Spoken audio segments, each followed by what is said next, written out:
a lot of naysayers, a lot of atheists, those who are against, the Bible and creation by, intelligent design, they would say that the Bible is kind of a dumb book, and it's for people who aren't sharp and all this.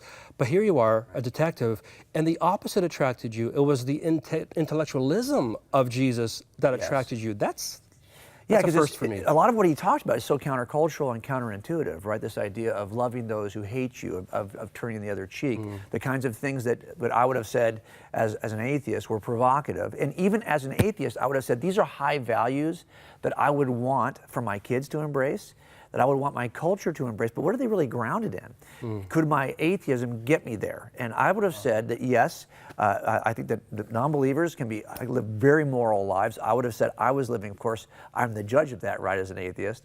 But the question is, can you ground what you believe is a high moral value on the basis of just your philosophical naturalism? Or is the better explanation for these high values something that is divine, that is a personal source of all morality? Because if you think about it, Joe, our moral obligations are just that.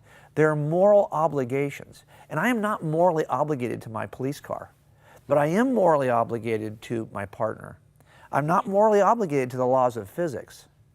If physics is where we get our moral obligations, no, it turns out if there are such things as transcendent, objective moral obligations that transcend every culture, that we don't make them, we just recognize them.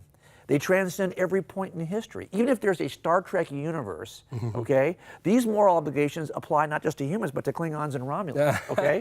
So the point is there's some source for this that transcends culture and even transcends species. Well, what could that be if you know it has to be a personal source, because we're not morally obligated to impersonal things like cars and buildings. We're morally obligated to persons. So the question for me became, well, what could this transcendent, objective, moral person be to whom I'm obligated? And so how do I ground the sense that I have that there are some things that I don't, they were true before I was even around to recognize them. They belong in the universe in a different way than my personal opinion. Yeah, okay.